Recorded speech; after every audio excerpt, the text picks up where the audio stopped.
अगर आप 8 साल से एक सिक्योर्ड गवर्नमेंट जॉब कर रहे हो और आपका मंथली सैलरी से आप अपना घर का EMI, personal expenses, house hold expenses, जितना भी आपका लोन और चिल्ड्रन एजुकेशन सब आप डिपेंडेंट है आपका मंथली सैलरी के ऊपर, और सडनली आपको अपना जॉब से टर्मिनेट कर दिया जाता है तो आपके ऊपर कितना बड़ा पहाड़ गिरेगा। ऐसे सिचुएशन में एक नॉर्मल आदमी पूरा डिप्रेशन में चला जाता है। एग्जैक्टली वही तो हुआ वेस्ट बंगाल के 25,753 टीचर्स के साथ। वेस्ट बंगाल गवर्नमेंट के एक टीचर्स रिक्रूटमेंट पैनल को एक रिक्रूटमेंट को ही पूरा तरह से टर्मिनेट कैंसिल कर दिया। बात है 2016 का, जब वेस्ट बंगाल का एक recruitment board West Bengal school service commission West Bengal state के स्कूल के लिए टीचिंग और नॉन टीचिंग स्टाफ को रिक्रूटमेंट कर रहा था, और उस रिक्रूटमेंट में 25,000 से ज्यादा स्टाफ को रिक्रूटेड किया था। रिक्रूटमेंट प्रोसेस खत्म होने के बाद ही ऐसा तो बहुत चर्चा था कि ये रिक्रूटमेंट प्रोसेस एकदम वायलेटेड और टेंटेड था। ये रिक्रूटमेंट प्रोसेस में भारी भरकम का इरेगुलरिटी था। इस मैटर थोड़ा ज्यादा लाइमलाइट में तब आया जब उस टाइम का वेस्ट बंगाल का स्टेट एजुकेशन मिनिस्टर अरेस्ट हुए थे। इसके थोड़े ही दिन बाद जब ये मैटर कोलकाता हाईकोर्ट पहुंचा तो हाईकोर्ट इस मैटर को देखकर चौंक गया। रिक्रूटमेंट प्रोसेस में इतना इरेगुलरिटी था कि वो इंस्टेंटली सीबीआई प्रोब कर दी। सीबीआई अपना डिटेल इंक्वायरी करने के बाद जब ये रिपोर्ट कोलकाता हाईकोर्ट में सबमिट करते हैं तो तब कोलकाता हाईकोर्ट सीबीआई की इंक्वायरी रिपोर्ट को देखकर टोटल रिक्रूटमेंट प्रोसेस को ही टर्मिनेट कर देते हैं। तब अल्टीमेटली वेस्ट बंगाल के 25,000 से ज्यादा टीचर अपना पोस्ट खो देते हैं। कोलकाता हाईकोर्ट का ये वेडिक्ट आया था अप्रैल 22, 2024 को। जैसे ही ये वेडिक्ट आया पूरा देश में चर्चा का माहौल बन गया। ममता बनर्जी के गवर्नमेंट के लिए ये डिसीजन पूरा सेटबैक था। इसके बाद और क्या था, वही हुआ जो होना था। ममता बनर्जी के गवर्नमेंट ने इस डिसीजन को सुप्रीम कोर्ट में चैलेंज कर दिया, और जैसे ही सुप्रीम कोर्ट में ये मामला पहुंचा तो सुप्रीम कोर्ट जैसे ही देखा कि पूरा एक रिक्रूटमेंट प्रोसेस को ही टर्मिनेट कर दिया गया है कोलकाता हाईकोर्ट के द्वारा, 25,000 से ज्यादा टीचर को वो टर्मिनेट कर दिया है, तो इसके लिए वो इंस्टेंटली कोई भी एक्शन नहीं लिया और ये कोलकाता हाईकोर्ट के वेडिक्ट को वो स्टे कर दिया। इसके बाद हमारे देश के सुप्रीम कोर्ट में इस मैटर में लगभग 1 साल तक सुनवाई चला, लेकिन फिर भी हमारे देश के सुप्रीम कोर्ट ने अप्रैल 3 को वो कोलकाता हाईकोर्ट के डिसीजन पर ही टिका रहा। और जैसे कोलकाता हाईकोर्ट ने अपने वेडिक्ट में वो 25,000 से ज्यादा टीचर को टर्मिनेट कर दिया था, पूरा रिक्रूटमेंट प्रोसेस को ही टर्मिनेट कर दिया था, सुप्रीम कोर्ट भी यही किया। सुप्रीम कोर्ट ने अपना वेडिक्ट में क्या क्या कहा, चलिए हम उस पर थोड़ा बात करते हैं। सुप्रीम कोर्ट ने अपना वेडिक्ट में ये कहा कि ये रिक्रूटमेंट प्रोसेस में इतना इरेगुलरिटी हुआ है और इतना मैनिपुलेशन हुआ है कि इसको रिपेयर करना भी इम्पॉसिबल है। एंटायर रिक्रूटमेंट प्रोसेस में इतना करप्शन हुआ है कि इसको रिपेयर भी नहीं करा जा सकता। रिक्रूटमेंट प्रोसेस में इरेगुलरिटी को कवर अप करने के लिए इतना डैमेज किया गया है कि अभी वो रिपेयर भी नहीं हो सकता। इसके साथ वो वेस्ट बंगाल गवर्नमेंट को ये ऑर्डर दिया है कि विदिन 3 मंथ्स वो फ्रेश सिलेक्शन करके, फ्रेश रिक्रूटमेंट करके इन सभी वैकेंसी को फिल करें। कोलकाता हाईकोर्ट ने अपने वेडिक्ट में सभी टीचर्स को टर्मिनेट करने के साथ साथ ये भी कहा था कि जितने भी सैलरी वो टीचर्स लिए है अपना नौकरी टाइम में वो सर भी इंटरेस्ट के साथ गवर्नमेंट को लौटाएं। लेकिन इसके ऊपर सुप्रीम कोर्ट ने रिलैक्सेशन देते ये कहा है कि जो भी टीचर टर्मिनेट हो चुका है उनको कोई भी सैलरी रिटर्न देने का जरूरत नहीं है। सुप्रीम कोर्ट ने अपने ह्यूमैनिटेरियन ग्राउंड पे ये राय दिया है कि अगर जो भी टीचर फिजिकल हैंडीकैप है उनका नौकरी बरकरार रहे। जितना भी डिफरेंटली एबल्ड कैंडिडेट उस रिक्रूटमेंट प्रोसेस में रिक्रूटेड हुए थे उनका नौकरी वही चलता रहेगा।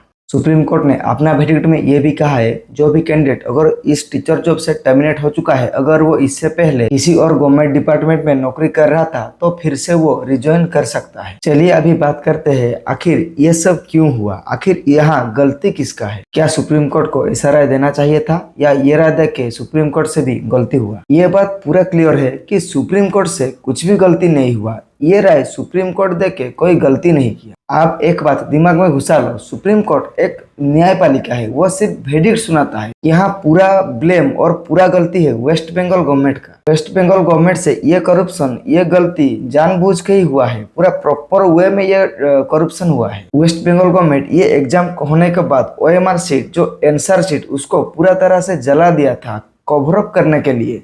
एक्चुअली में रूल होता है जो भी OMR शीट, जो कैंडिडेट एक एग्जाम में बैठ कर OMR शीट में आंसर भरता है, उस OMR शीट को प्रॉपर मिरर इमेज करके उसको सर्वर में प्रॉपर वे में अपलोड किया जाता है। West Bengal government OMR sheet को सर्वर में अपलोड तो दूर की बात है, वो उसको पूरा डिस्ट्रॉय कर दिया कवर अप करने के लिए करप्शन। इसीलिए तो सुप्रीम कोर्ट को कोई पुख्ता सबूत या प्रॉपर वे में कोई भी ऐसा सबूत नहीं मिला कि वो राय दे सके, एक जज कर सके कि कौन सा कैंडिडेट अच्छा है और कौन सा कैंडिडेट करप्टेड है। करप्शन का लेवल इतना हाई था कि सुप्रीम कोर्ट भी आखिर वो मतलब चुन नहीं पाया कि कौन सा कैंडिडेट करप्टेड है और कौन सा कैंडिडेट फेयर वे में रिक्विटेड हुआ है। इसीलिए तो सुप्रीम कोर्ट ने अपना वर्डिक्ट में ये कहा कि ये टेंटेड बियॉन्ड रिजोल्यूशन है, इसको रिपेयर ही नहीं किया जा सकता, इतना डैमेज हुआ है। नहीं तो सुप्रीम कोर्ट कभी भी नहीं चाहेगा कि एक निर्दोष को कभी भी सजा मिले। हमारा देश का जुडिशियरी हमेशा यही कहता है, भले ही 100 जुर्म किए हुए लोग छोड़ना पड़े, लेकिन कभी भी एक निर्दोष को बिना दोष किए हुए उसको सजा कभी भी ना मिले। अगर इतना प्रेशर सुप्रीम कोर्ट के ऊपर नहीं रहता तो यूं ही वो कभी भी 25,000 से ज्यादा टीचर को यूं ही टर्मिनेट नहीं करता। ये करप्शन और इरेगुलरिटी का लेवल इतना है था कि सुप्रीम कोर्ट को मजबूरन ऐसा कदम लेना पड़ा। जो भी टीचर्स आज रास्ते पे घूम रहे हैं टर्मिनेट होके, उनके लिए ब्लेम जाता है सीधा ममता बनर्जी के गवर्नमेंट को, वेस्ट बंगाल के गवर्नमेंट को। आखिर एक स्टेट गवर्नमेंट पूरा रिक्रूटमेंट में इतना बड़ा करप्शन कैसे कर सकता है? अभी सुनिए सुप्रीम कोर्ट ने क्या क्या एलिगेशन लगाया वेस्ट बंगाल गवर्नमेंट के ऊपर। पहले तो वेस्ट बंगाल गवर्नमेंट वो ओएमआर शीट को प्रॉपरली मिरर इमेज कर सर्वर में नहीं रखा और डिस्ट्रॉय कर दिया ये करप्शन को कवर अप करने के लिए। उस रिक्रूटमेंट प्रोसेस में रिजल्ट में प्रॉपर मैनिपुलेशन हुआ था। रिक्रूटमेंट प्रोसेस में इम्प्रॉपर वे में रैंक जंपिंग हुआ था। जो भी कैंडिडेट वो पैनल लिस्ट में भी नहीं थे उनको भी अपॉइंटमेंट दिया गया है रिक्रूटमेंट में। रिक्रूटमेंट पैनल के एक टाइमलाइन होता है, लेकिन इस टाइमलाइन का बाद भी दूसरा कैंडिडेट को अपॉइंटमेंट दे दिया गया है। अभी आप ही सोचो, इतना सारा इलीगलिटी एक रिक्रूटमेंट प्रोसेस में हुआ है, लेकिन उसको वेरीफाई करने के लिए प्रूफ सुप्रीम कोर्ट के पास ही नहीं है।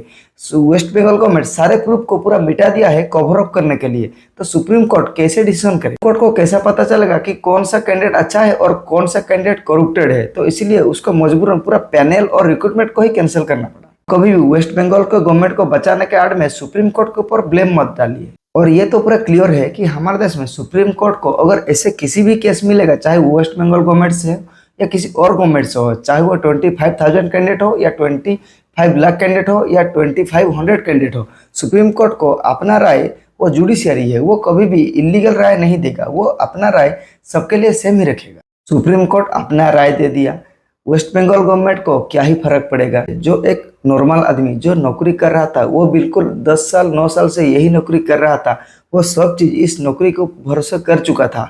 घर ले चुका होगा, गाड़ी ले चुका होगा, पर्सनल लोन लिया होगा, फैमिली एक्सपेंसेस चला रहा होगा, उसका बच्चे को कहाँ पढ़ा रहा होगा। अभी उसका सैलरी बंद हो जाएगा, उसका जॉब टर्मिनेट हो जाएगा, तो अभी उसको चारों ओर कैसे दिखेगा? उसका पर्सनल लाइफ तो जैसे मानो एकदम बंद सा हो गया होगा।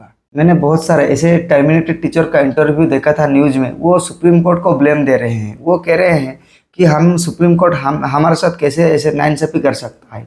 हम तो अच्छे से रिक्रूटमेंट हुए थे, हम तो टेंटेड कैंडिडेट नहीं है, हम प्रॉपर वे में रिक्रूटेड हुए थे, हम पढ़ के आए हैं, तो हमारे साथ भी ऐसे कैसे हुआ? लेकिन सुप्रीम कोर्ट के पास ऐसा कुछ चीज तो हो जो कि वो पता चले कि तुम अच्छे है वो बुरा है। सभी एविडेंस, सभी चीज को तो वेस्ट बंगाल गवर्नमेंट अपने ओर से डिस्ट्रॉय कर दिया, तो सुप्रीम कोर्ट को कैसे पता चलेगा? इसीलिए सबसे बुरा यहाँ जो टर्मिनेटेड टीचर है उनके साथ हुआ। उनका पर्सनल लाइफ बद से बदतर हो जाएगा अगर उनको फिर से कोई नौकरी नहीं दिया गया। अभी ये देखना बाकी है जो सुप्रीम कोर्ट जो वर्डिक्ट दिया है कि 3 महीने के अंदर फ्रेश रिक्रूटमेंट करने के लिए, तो वो फ्रेश रिक्रूटमेंट में शायद जो टर्मिनेटेड टीचर है उनको वेस्ट बंगाल गवर्नमेंट से कोई कॉम्पेंसेशन मिले या कुछ वेटेज मिले। नहीं तो वेस्ट बंगाल गवर्नमेंट जो भी टर्मिनेटेड टीचर है उनको फिर से एक अच्छा नॉर्मल जिंदगी देने के लिए कहाँ गवर्नमेंट जॉब में अपॉइंटेड दे सके। हमारे देश में गवर्नमेंट जॉब को पूरा तरह से सिक्योर माना जाता है। एक अगर किसी का गवर्नमेंट जॉब लग गया तो उसका जिंदगी एक नॉर्मल जिंदगी आराम से गुजरेगा, हर महीना उसका सैलरी आता ही रहेगा। अगर बीच में ऐसे जॉब से टर्मिनेट ही होना पड़ा तो लोगों का धीरे धीरे फेथ भी उठ जाएगा गवर्नमेंट से। एक डेमोक्रेसी में ऐसे रिक्रूटमेंट स्कैम बहुत ही खराब है और इससे भी खराब होगा अगर सुप्रीम कोर्ट भी इसको कवर अप करे। जो वेस्ट बंगाल गवर्नमेंट किया वो तो पूरी तरह से करप्शन है, लेकिन अगर सुप्रीम कोर्ट भी इसको डिपेंड करके अपने सहानुभूति से अगर वो करप्शन को वो भी सपोर्ट करेगा तो एक डेमोक्रेसी का अंत हो जाएगा। खैर जो भी हुआ बहुत दुख का बात है। ऐसे टर्मिनेटेड टीचर के बारे में सोचने से ही दुख आ रहा है मन में। फिर भी मुझे ऐसा लगता है कि वेस्ट बंगाल गवर्नमेंट जो ममता बनर्जी है वो कहीं ना कहीं कुछ तो जरूर करेगा ऐसे टर्मिनेटेड टीचर के लिए। अगर ममता बनर्जी ऐसे टर्मिनेटेड टीचर के लिए अभी खड़ा नहीं हुआ, उसको रीअपॉइंट करने के लिए कुछ स्पेशल स्कीम नहीं लाया, तो बहुत जल्दी उसका गवर्नमेंट के ऊपर ये पूरा डायरेक्ट असर पड़ेगा। उसका वोट बैंक पूरी तरह से हम पर होगा। यहाँ क्लियरली पूरा दिख रहा है कि एक गवर्नमेंट के करप्शन से, एक गवर्नमेंट के लापरवाही से कैसे एक आम आदमी का जिंदगी में कितना बड़ा असर पड़ता है। चलिए, जो भी हुआ बहुत खराब हुआ, लेकिन इससे किसी का ज़िंदगी भी रुकने वाला नहीं है। अभी टीचर जो भी टर्मिनेटेड हुए हैं वो बहुत डिप्रेशन में रहे होंगे, लेकिन धीरे धीरे उनका लाइफ भी नॉर्मल हो जाएगा। वो कहते हैं ना, जान है तो जहान है। नौकरी गया वो दूसरा बात है, लेकिन जब तक जान है तब तक जहान है। हम लोग ज़िंदगी में कुछ भी ढंग से कर सकते हैं। नौकरी ना होने पर भी एक नॉर्मल ज़िंदगी जिया जा सकता है। हमारे देश में कितना ही गवर्नमेंट एम्प्लॉय लोग हैं और भी बाकी सब लोग हैं, वो भी एक नॉर्मल ज़िंदगी जी लेते हैं। बाकी आपको क्या लगता है, यहाँ किसका गलती है? क्या आपको लगता है सुप्रीम कोर्ट ऐसे वर्डिक्ट देके गलती किया, या इसका पूरी तरह से direct blame Mamata Banerjee government, West Bengal government को है? अपना राय कमेंट बॉक्स में जरूर बताइए। और अगर आप एक वेस्ट बंगाल गवर्नमेंट के एक टर्मिनेटेड टीचर होते तो आप क्या करते? आपका प्रोस्पेक्टिव, आपका राय कमेंट बॉक्स में रखिए। Thank you.